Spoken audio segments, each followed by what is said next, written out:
우리 지역의 이슈 콕 짚어봅니다. 헬로 이슈 토크.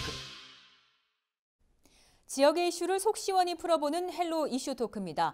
한국GM이 또다시 시끄럽습니다. 한국GM이 지난해 연구개발법인을 신설하면서 약속한 준중형 SUV 개발권을 중국에 넘긴다는 말이 나와 논란이 되고 있는 건데요. 한국GM은 합의 내용에는 변동이 없다고 해명했지만 파문은 쉽게 가라앉지 않고 있습니다. 이봉남 금속노조 한국GM 부지부장과 김갑봉 인천투데이 기자 자리했습니다. 안녕하십니까? 안녕하세요. 네, 오늘 오전 11시에 한국GM 노조에서 준중형 SUV 개발권과 관련해서 기자회견을 열었어요. 배경이 뭔가요? 예, 지난해 산업은행과 GM이 합의할 당시에 한국GM에서 준중형 SUV를 개발하겠다고 한 내용을 지난 노조 확대 간부 합숙 교육 때 전준명 부사장이 중국으로 개발권을 넘긴다는 그 말을 했기 때문에 합의서 내용을 번복한 거 아니냐라는 항의 차원입니다. 오늘 오전에 열린 기자회견이요. 예. GM과 산업은행이 정상화에 합의했지만 한국GM을 둘러싸고 바람잘 날이 정말 없습니다. 이번에는 준중형 SUV 개발을 놓고 이제 중국에 넘긴다고 해서 말이 많은데요. 지난 합의와 좀 정면으로 배치되는 거라고요. 예, 어떻게 보십니까? 합의에 대한 이제 오해가 있을 수도 있고요. 그러니까 이제 노조분들은 배치가 된다고 일각에서 얘기할 수도 있고, 근데 이제 기자들도 답답해하는 건 뭐냐면 경영 실태 조사, 한국GM이 경영 실패에 따른 실태 조사를 했었고, 그 다음에 이제 정상화 합의를 했었고, 그 같은 해 이제 지난해 이제 연구개발 그 기업 분할을 했는데 이 모든 과정이 이르기까지 이제 합의문이 있었잖아요. 산업은행이 주도적으로 이제 합의를 했고, 근데 사실은 노동조합도 모르고요. 당사자 노동조합도 모르고 기자들도 사실은 산업은행으로부터 받은 정보 별로 없습니다. 그러다 보니까는 어떤 문구가 하나가 나올 때마다 이제 술렁이고 오해를 발생하고 그러는 것 같습니다. 그렇다면 이 준중형 SUV 개발권 이게 왜 중요한 건가요? 준중형이란 차는 저희가 얘기하는 델타 플랫폼을 기반으로 해서 만드는 차량인데요. 그게 이제 세단형과 SUV 여러 가지 이제 차형들이 있는 상태고요. 이게 이제 GM 산하에서 오페리라는 유럽 회사가 매각되기 이전에는 오페리 주도해서 개발을 하고 생산을 했던 그런 차량이었습니다. 그게 이제 오페리 PSA로 매각이 되면서 그 오페리 가지고 있던 개발권과 개발 권한을 한국GM으로 넘기는 것에 대해서 이제 굉장히 많이 논의를 했었습니다. 그리고 그게 이제 작년에 있었던 법인 분리건을 진행하면서 급물살을 타게 됐던 것이고 그 결과 GM에서 개발하겠다 이런 말이 나왔었던 것이죠. 왜 그 준중형 차량이 중요하냐면 말씀드린 것처럼 전 세계에서 굉장히 수요가 많은 차량입니다. 그러니까 우리가 쉽게 아는 것처럼 뭐 크루저나 아반떼 이런 차량들이 굉장히 많이 팔리고 있는 차고 국내뿐만 아니라 그리고 중국에서도 중국에 있는 GM 내 사업장에서 거의 70%에 가까운 정도의 물량이 그 급입니다. 그래서 이 준중형 차량이 한국GM에서 개발되고 생산이 된다고 하면 한국GM뿐만 아니라 지금 법인 분리된 그 연구개발법인이 GM TCK 그리고 전체적인 우리 산업 효과에 엄청난 영향을 미칠 수 있는 차종이기 때문에 굉장히 중요한 겁니다. 이게 수요가 많고 인기가 많기 때문에 더욱 좀 핵심이 되는 것 같은데요. 이게 한국GM 측은 논란이 일자마자 이제 변동은 없다고 밝히면서 중국으로 넘어가는 이 SUV 차량이 다른 급의 SUV 차량인데 와전돼서 오해가 벌어졌다. 이렇게 지금 해명을 했어요. 근데도 불구하고 이제 논란이 가라앉지 않고 있는데 합의 내용을 좀 우리가 알 수 있는 방법은 없나요?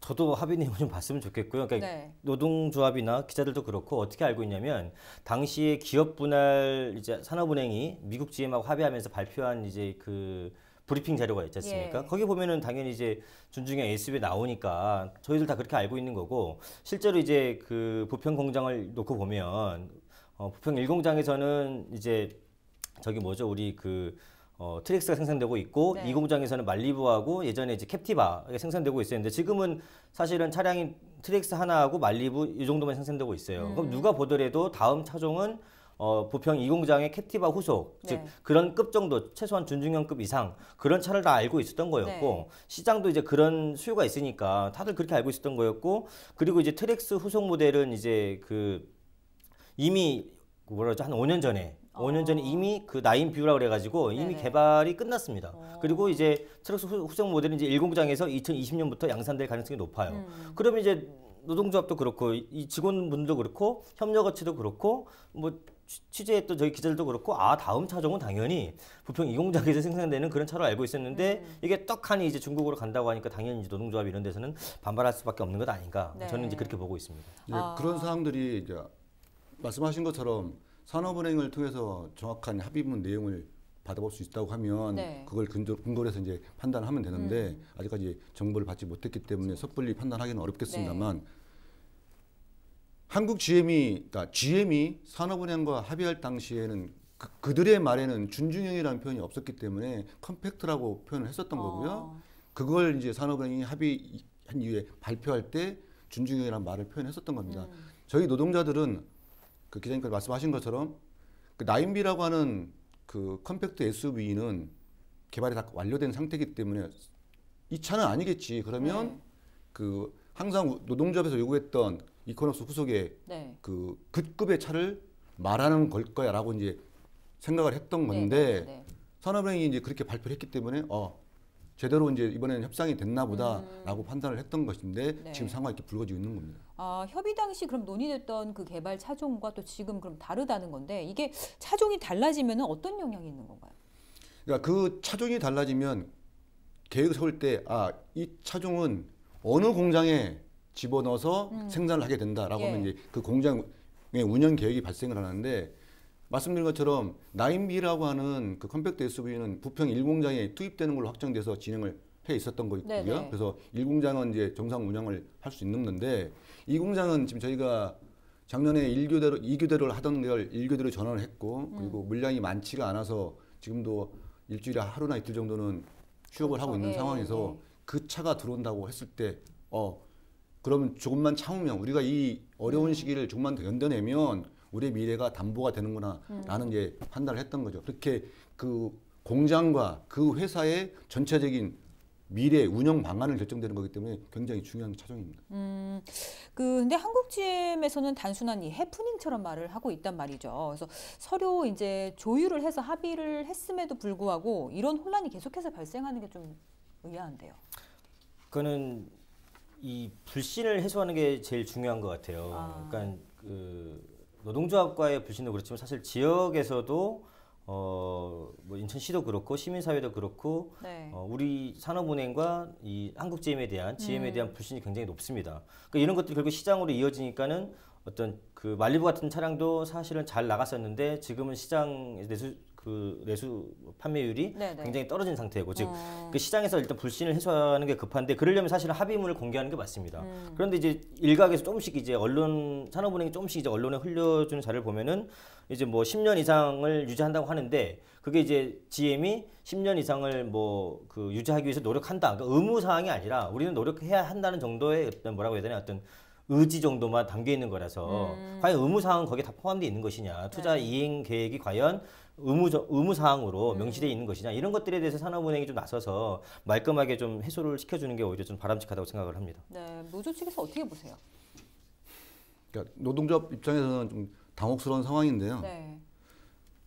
그러니까 이 나라 정부를 대변하는 산업은행이 결국은 우리 노동자들의 뒤통수를 때리고 벼랑 끝으로 내몰고 있는 현실이라고 지금 파악을 하고 있습니다. 회사 입장을 들어보면 제가 노동조합 입장에서 회사를 대변하는 건 아니지만 회사의 말은 일관됩니다. 우리는 어떻게 하겠다라는 그 큰 틀에서 바뀌는 내용들이 별로 없는데 그렇다고 하면 결국은 산업은행이 GM과 합의한 내용에 대해서 뭔가 다른 표현을 하고 사실을 감추거나 이런 것 아니냐 이렇게 지금 판단하고 있는 겁니다. 노동조합이 그 산업은행과 GM이 합의를 할 당시에 요청을 했었습니다. 2002년도에 GM과 그 당시 대우자동차 합의를 할 때 그때 또한 산업은행이 주도해서 했었는데 전부 비공개를 했었습니다.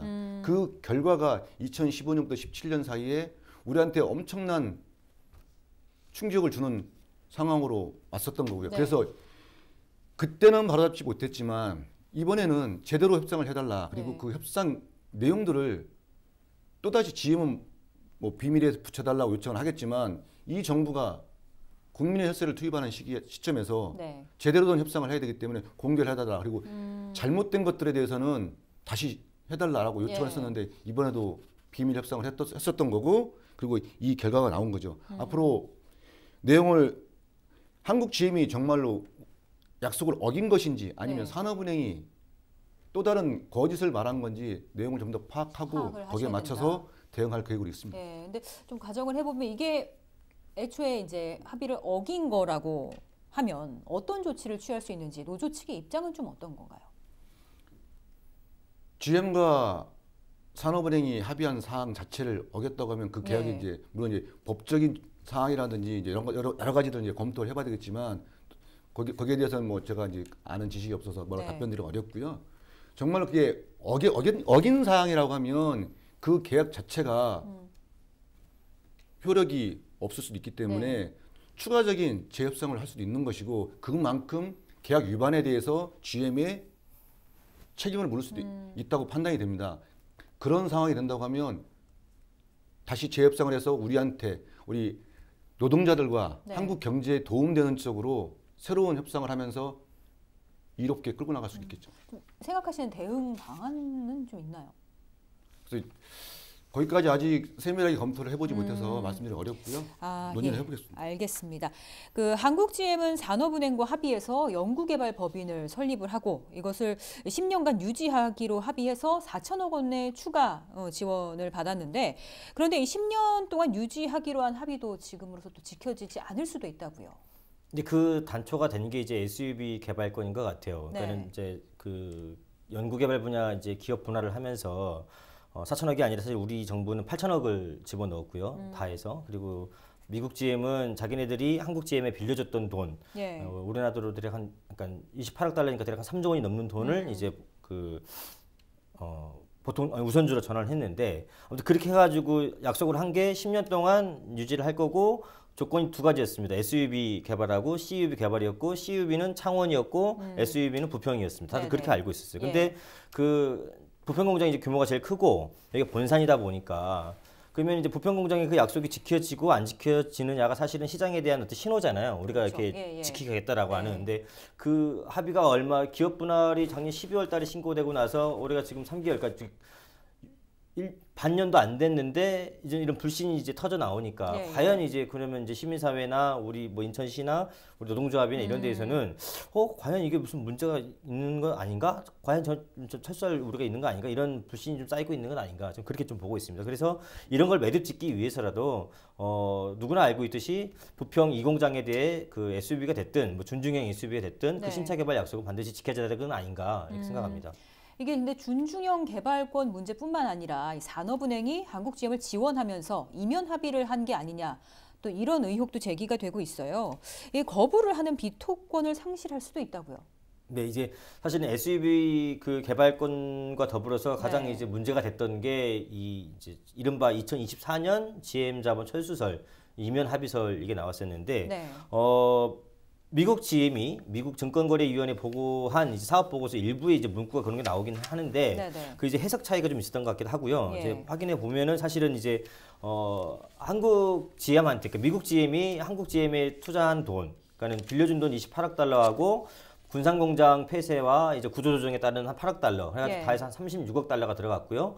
그다음에 한국 산업은행은 이제 한국 GM에다가 8천억을 냈죠. 네네. 그렇게 따지면 이제 36억 달러 대 7.5억 달러니까 비율대로 하면은 83%하고 17%예요. 근데 이거는 둘 다 뭐냐면은 이제 그 보통주가 아니라 우선주입니다. 그 예. 의결권은 없습니다. 그러니까 즉 다시 한번 말씀을 드리면 현재 한국 GM의 지분 구조는 뭐 보통주의 그 의결권이 있는 그 지분 구조는 미국 GM하고 우리 산업은행이 83대 17이고 네. 여기에 추가적으로 이제 그 아까 36억 달러, 예, 예. 7.5억 달러를 투자해서 이건 의결권이 없지만 우선주이고 그 비율 역시 83대 17%인데 문제는 이제 6년 뒤에 2024년도에 무슨 일이 이제 발생할 수 있냐면 그 미국 GM의 우선주나 산업은행의 우선주를 한국 GM이 되살 수 있는 권리가 있습니다. 예, 같은 가격으로 그 당시의 가격으로 되살 수 있는 권리가 있고 네. 그래서 한국 GM이 우리가 되사겠다라고 그 권리 표시를 했을 때 미국 GM이나 산업은행은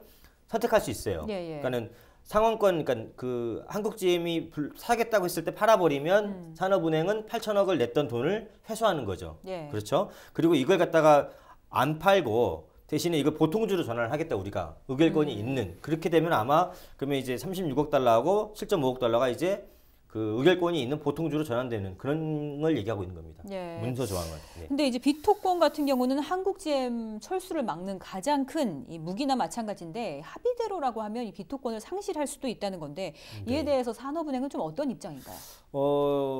이제 국내 일부 보도에서는 예. 그 보통주가 그러니까 죄송합니다. 우선주가 네. 우선주가 보통주로 전환이 되면 미국 GM의 지분이 올라가고 산업은행의 지분율이 떨어지기 때문에 비토권의 그 기준은 15%거든요.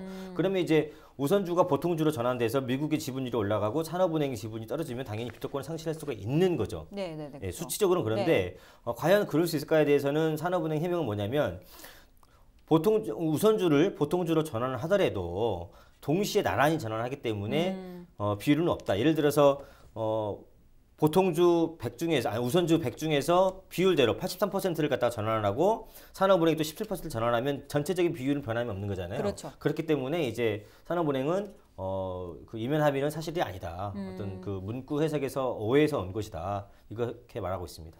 근데 이제 이게 합의 내용과 자꾸 다른 문구들이 확인돼서 이게 문제가 되는 건데 산은에서는 현실적으로 이 콜옵션 실행이 불가능하다고 이렇게 하는 입장이에요. 노조 측에서는 요거 관련해서 어떻게 좀 보십니까?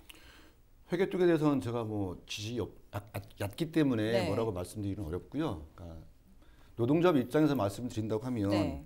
애초에 산업은행과 GM이 협의할 당시에 네네. 그 옵션이라는 계약을 잘못한 거 아니냐라는 판단이 드는 겁니다.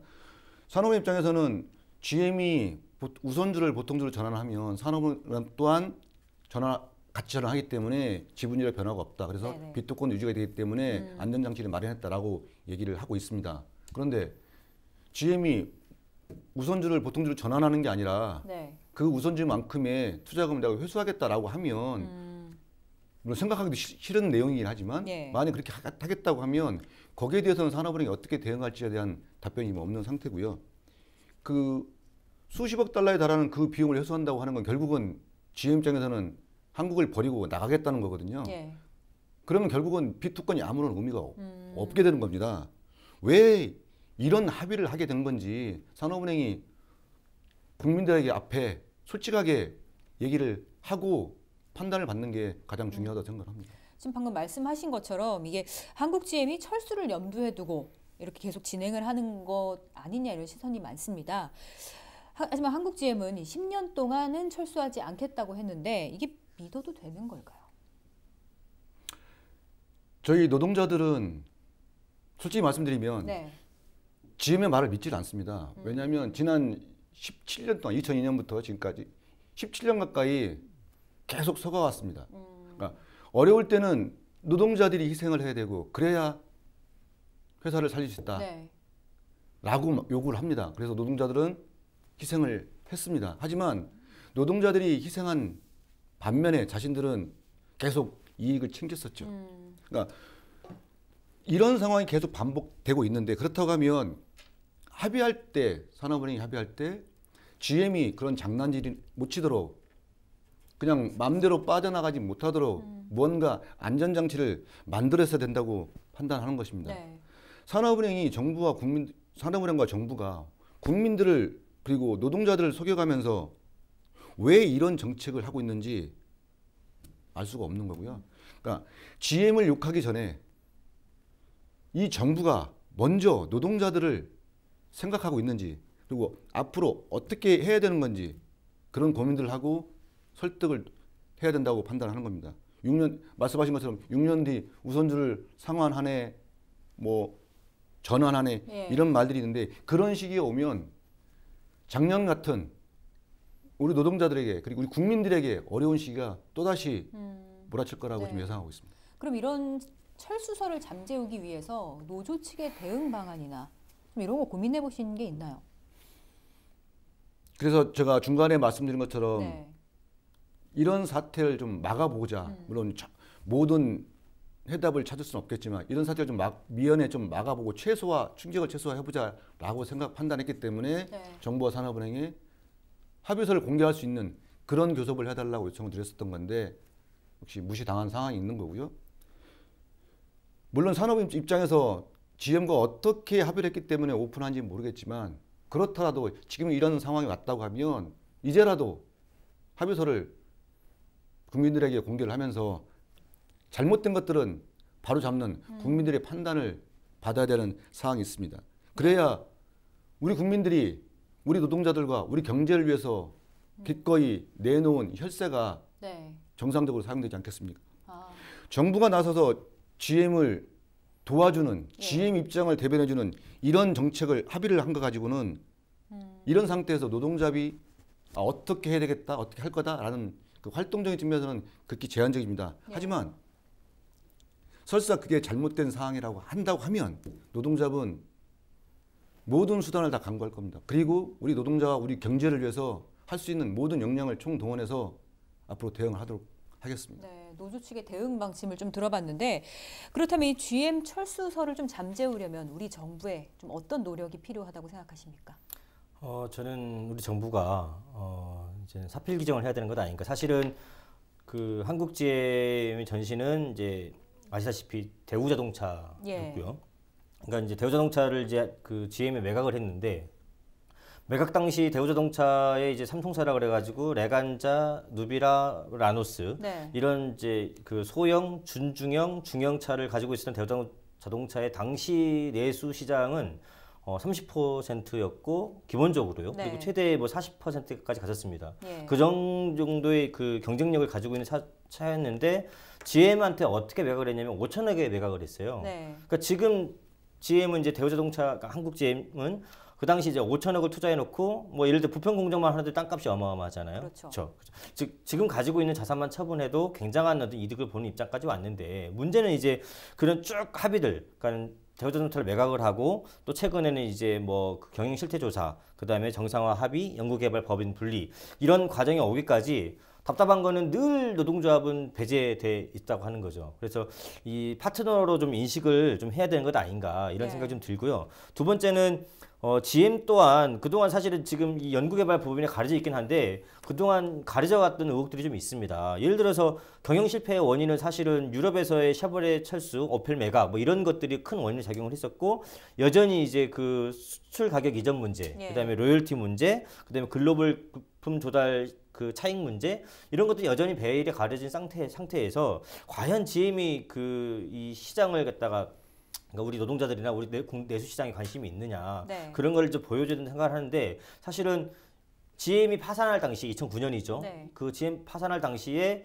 그 GM을 구해낸 1등 공신은 누구냐면 우리 한국 GM입니다. 이 소형차와 중형차의 기반이 탄탄했던 한국 GM이 있었기 때문에 사실은 미국 GM을 그 파산 직전에서 구해낸 거거든요. 예. 그렇다고 한다면 이미 미국 GM도 한국 GM의 잠재력을 이제 가지고 이렇게 판단하고 있다고 봤을 때 논란이 됐던 즉 SUV 그 개발권은 문제를 매듭을 짓고 당연히 네. 이제 부품 경쟁에서 한 것으로 그렇게 매듭을 지어주고 산업은행은 그동안 이제 그 비공개로 일관했던 태도를 좀 접고 노동조합이나 우리 그 지역사회하고 파트너십을 그 가지고 같이 행보를 해야 되는 것 아닌가 이렇게 네. 생각하고 있습니다. 이 대응할 방안까지 좀 들어봤습니다. 오늘 이야기 여기까지 듣겠습니다. 두 분 자리해 주셔서 고맙습니다. 네, 헬로 이슈 토크 오늘 순서는 여기까지입니다.